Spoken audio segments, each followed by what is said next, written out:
আমি এখন সাপ্তাহিক মিটিংয়ে যাচ্ছি। আজকে আমাদের আলোচনার বিষয় হবে জলের রাসায়নিক প্রদূষণ। নমস্কার। আজকে আপনাদেরকে জলের গুণাগুণ সম্পর্কে কয়েকটি কথা বলবো। আমরা খাওয়া বা ব্যবহার করা জলে মিশ্রিত হয়ে থাকা রাসায়নিক পদার্থের জন্য কিছু রোগে আক্রান্ত হতে পারি। এখন বলছি শুনুন, জলে কোথা থেকে কিভাবে রাসায়নিক পদার্থ মিশ্রিত হতে পারে। হ্যাঁ দিদি বলুন। কলকারখানা কাছে থাকলে ওখানে ব্যবহৃত হওয়া রাসায়নিক দ্রব্য জলের সঙ্গে মিশ্রিত হতে পারে। সেই কারখানা থেকে অবশিষ্ট আবর্জনাগুলিতেও রাসায়নিক পদার্থ মিশে থাকে। ওই অবশিষ্টগুলি আমাদের কারখানার চারপাশে থাকা জলের সঙ্গে মিশিয়ে যায়। আর ওইভাবেই রাসায়নিক পদার্থ মিশ্রিত জল নদী নালা দিয়ে বয়ে যায় অথবা ভূগর্ভের জলের সঙ্গে মিশ্রিত হয়ে যায়। তাই নাকি দিদি?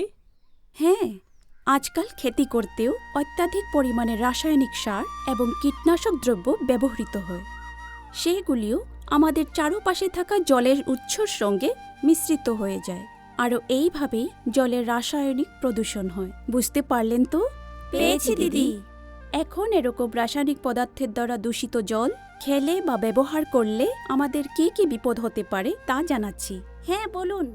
এই ধরনের দূষিত জল খেলে বা ব্যবহার করলে আমাদের পাচনতন্ত্রের বিভিন্ন রোগ হতে পারে। হজম শক্তি হ্রাস হয়ে পড়ে, ফলে পিত্তজনিত রোগে ভুগতে পারে। এরকম দূষিত জলের জন্যেই শ্বাস প্রশ্বাসজনিত রোগে ভুগতে পারে, মানে স্বাভাবিকভাবে শ্বাস প্রশ্বাস নিতে অসুবিধা হয়। তার উপরই নানান স্নায়ুতন্ত্রের রোগ হতে পারে। এমন ধরনের দূষিত জল খাওয়ার ফলে মস্তিষ্ক এবং শিরা উপশিরার বিভিন্ন রোগ হতে পারে। এ তো বিশাল ব্যাপার।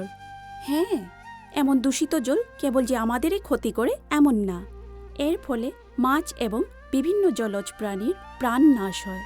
তার জন্যই আমরা জানতে লাগবে যে আমরা ব্যবহার করা জলের গুণাগুণ ঠিক আছে কি না। সঠিক রূপে সুরক্ষিত জল ব্যবহার করলে আমরা নিজের সঙ্গে পরিবার, সমাজে সুস্বাস্থ্য বজিয়ে রাখতে পারব। বুঝতে পারছেন তো? হ্যাঁ, বুঝেছি।